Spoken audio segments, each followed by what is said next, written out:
Stop sebentar. Coba jujur ke diri sendiri. Capek nggak sih jadi capek karena ngedit?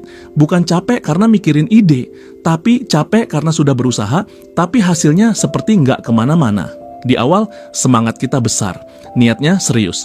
Beli alat, belajar editing. Nonton banyak video tentang algoritma, konsistensi, jam upload terbaik. Lalu kita upload 1 video, 2 video, 5 video, view sepi. Pelan-pelan jadwal upload mulai bolong. Yang tadinya seminggu 2 kali, jadi seminggu sekali. Lalu 2 minggu sekali. Lalu tiba-tiba berhenti. Dan di titik itu kita mulai menyalahkan diri sendiri. Saya emang enggak disiplin. Mungkin saya malas. Mungkin saya enggak cocok jadi kreator. Padahal sebenarnya banyak dari kita bukan malas. Kita juga bukan enggak niat. Yang sering terjadi adalah kita capek karena tidak tahu sedang membangun apa. Kita ngonten tapi arahnya kabur. Kita konsisten, tapi tujuannya nggak jelas. Kita maksa disiplin, tapi sistemnya bikin hidup berantakan. Dan itu bikin ngonten terasa berat. Masalahnya bukan di kurang kerja keras. Masalahnya ada di cara kita memulai. Banyak kreator berhenti bukan karena kalah bersaing, tapi karena dari awal mereka ngonten asal jalan, asal upload, asal ikut tren, asal niru orang lain, tanpa benar-benar duduk sebentar dan bertanya, apakah ini mau saya jalani lama atau cuma pelarian sesaat? Di video ini saya nggak mau ngajarin kamu soal algoritma, bukan soal teknik, bukan soal trik viral. Kita mau mundur 1 langkah dan membahas 5 hal mendasar yang sering dilewati kreator pemula.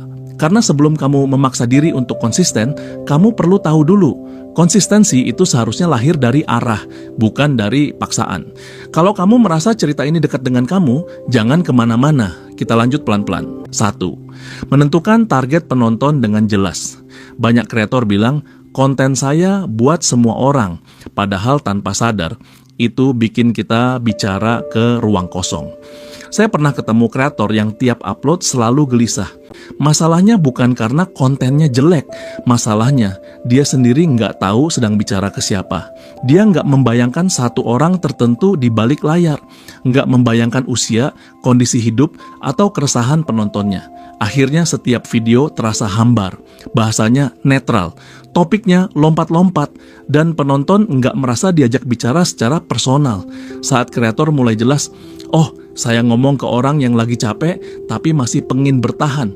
Cara bicaranya berubah, nada suaranya berubah, pilihan katanya ikut berubah.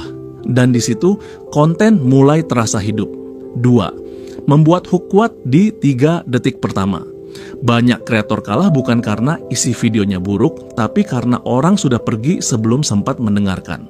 Saya pernah nonton video yang sebenarnya bagus, isinya dalam, penuh pengalaman. Tapi 20 detik pertamanya diisi dengan basa-basi, perkenalan panjang. Sebagai penonton, refleks saya sederhana. Kayaknya bukan ini yang saya cari. Hook bukan soal teriak atau dramatis. Hook itu soal menyentuh keresahan yang sedang aktif di kepala penonton. Misalnya bukan langsung ngajarin, tapi membuka dengan pengakuan jujur. Saya dulu hampir berhenti ngonten, bukan karena capek ngedit, tapi karena capek berharap. Kalimat seperti itu bikin orang berhenti scroll, karena mereka merasa, ini gua. 3. Konten harus punya value dan emosi. Konten tanpa value itu hampa. Konten tanpa emosi itu dingin. Ada kreator yang rajin upload, tapi setelah videonya selesai, penonton nggak merasa membawa apa-apa pulang, nggak dapat sudut pandang baru, nggak merasa ditemani, nggak merasa dipahami. Value bukan selalu tips. Kadang value itu cuma perasaan, oh ternyata gua nggak sendirian. Dan emosi bukan harus marah atau sedih. Kadang cukup rasa lega, rasa tenang, rasa dimengerti. Konten yang bertahan lama hampir selalu membuat penontonnya merasakan sesuatu, bukan cuma mendengar sesuatu. 4. Menggunakan storytelling untuk engagement. Orang jarang betah mendengar nasihat, tapi orang betah mendengar cerita. Saya perhatikan, setiap kali kreator berbicara dari pengalaman, bukan dari posisi menggurui, penonton lebih lama tinggal. Bukan karena ceritanya dramatis, tapi karena ceritanya manusiawi.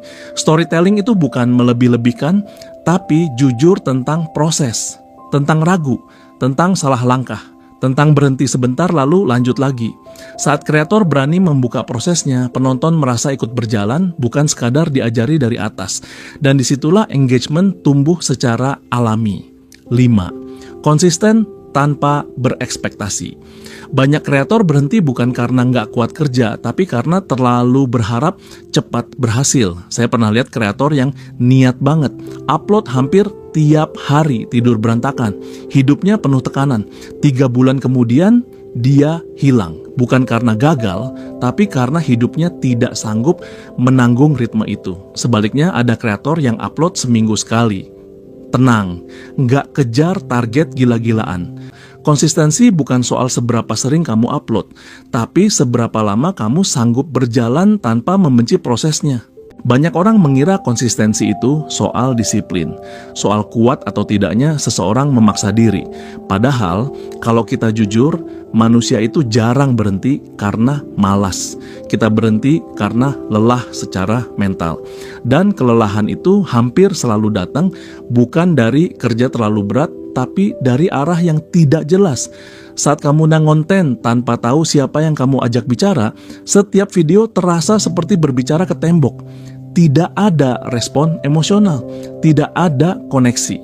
Dan tanpa koneksi, otak kita sulit menemukan alasan untuk terus datang kembali. Itulah kenapa tanpa target penonton yang jelas, disiplin berubah menjadi paksaan, bukan kebiasaan yang tumbuh alami. Lalu soal ekspektasi, ini bagian yang sering tidak kita sadari. Kita bilang ke diri sendiri, ya udah nikmati prosesnya. Tapi diam-diam kita tetap menunggu hasil. Masalahnya, saat ekspektasi tidak sejalan dengan realita, semangat kita bocor sedikit demi sedikit. Bukan karena kita lemah, tapi karena harapan kita tidak punya fondasi yang realistis. Ekspektasi yang salah membuat setiap upload terasa seperti ujian.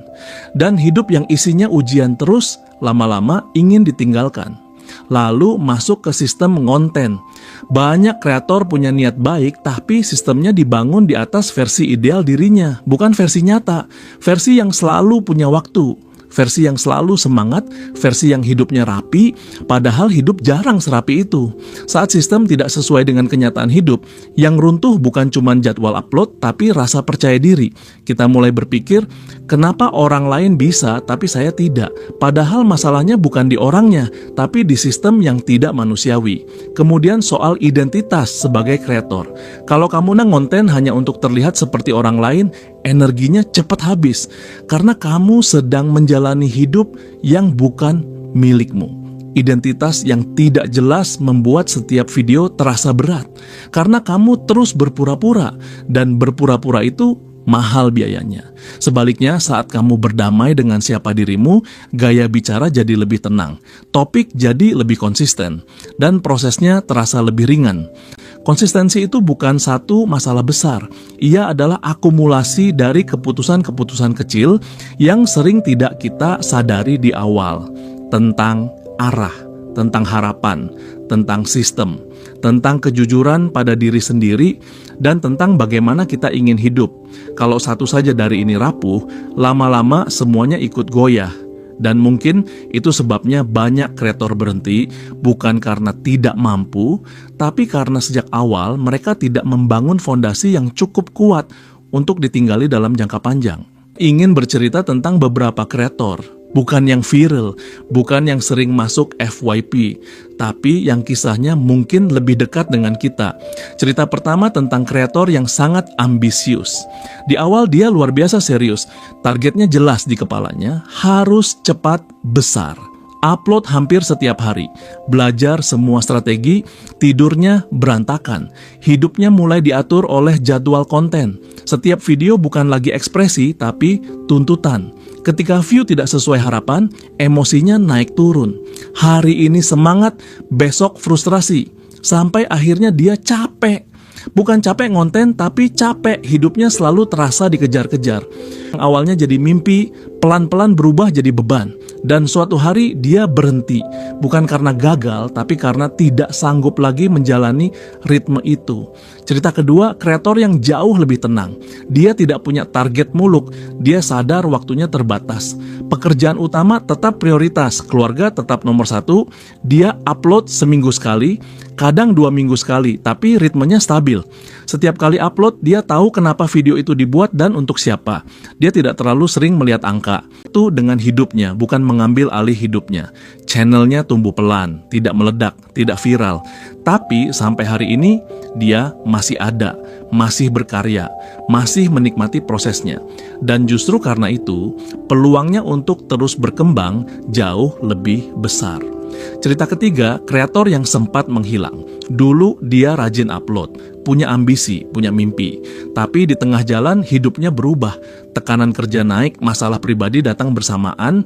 Beberapa bulan kemudian, dia kembali, bukan dengan semangat berapi-api, tapi dengan aturan baru. Dia tidak lagi memaksa diri upload sering. Dia tidak lagi membandingkan dirinya dengan kreator lain. Dia mulai jujur tentang kapasitasnya sendiri. Dan anehnya, justru di fase inilah kontennya terasa lebih matang, lebih jujur, lebih tenang, lebih dekat. Dari 3 cerita ini, kita bisa belajar satu hal penting.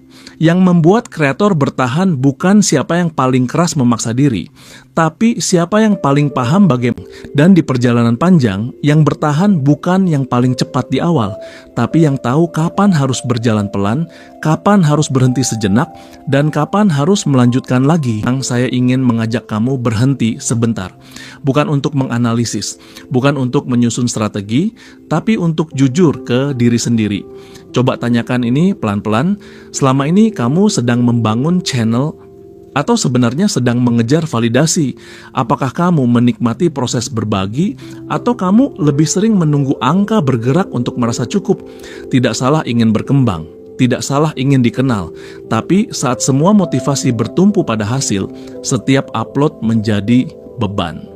Pertanyaan berikutnya, target yang kamu pasang hari ini itu datang dari keinginanmu sendiri atau dari tekanan luar, tekanan dari kreator lain, tekanan dari timeline media sosial, tekanan dari standar sukses yang bukan kamu tentukan. Kalau kamu jujur, berapa banyak targetmu lahir bukan dari kesiapan hidupmu, tapi dari rasa takut tertinggal.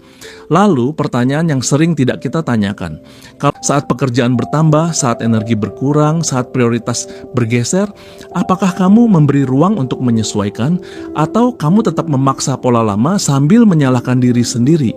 Banyak kreator berhenti bukan karena mereka tidak mau berjuang, tapi karena mereka terus melawan realitas hidupnya sendiri. Dan satu pertanyaan terakhir yang mungkin paling jujur, kalau semua angka itu dihilangkan, kalau tidak ada view, tidak ada subscriber, tidak ada pujian, apakah kamu masih ingin membuat konten? Pertanyaan ini bukan untuk menjatuhkan, tapi untuk menemukan fondasi. Karena dari sanalah kita bisa tahu, tidak ada jawaban benar atau salah. Yang ada hanya jawaban jujur, dan kejujuran itulah yang nanti menentukan apakah kamu akan bertahan atau perlahan menghilang. Kalau kamu sampai di bagian ini, mungkin satu hal sudah mulai terasa jelas. Masalah kita selama ini bukan kurang disiplin, bukan kurang kerja keras, tapi karena kita sering memulai tanpa arah. 5 hal yang kita bahas tadi sebenarnya bukan rumus rahasia, bukan trik viral, bukan jalan pintas. Justru sebaliknya, itu adalah hal-hal dasar yang sering kita lewati karena terlalu ingin cepat sampai. Ekspektasi yang kita tanam sejak awal, sistem yang kita bangun dari realitas hidup, bukan dari versi ideal di kepala, identitas diri yang jujur, dan hubungan yang sehat antara berkarya dan menjalani hidup. Saat 5 hal ini selaras, konsistensi tidak lagi terasa seperti paksaan. Ia tumbuh pelan, tenang, dan lebih tahan lama. Ngonten bukan lagi soal harus upload hari ini, tapi tentang saya masih ingin melanjutkan besok. Dan itu perbedaan yang besar. Kalau hari ini kamu merasa lelah, tidak apa-apa, berhenti sebentar. Bukan untuk menyerah, tapi untuk merapikan arah. Karena kreator yang bertahan bukan yang paling keras memaksa diri, tapi yang paling jujur dengan kapasitas hidupnya sendiri.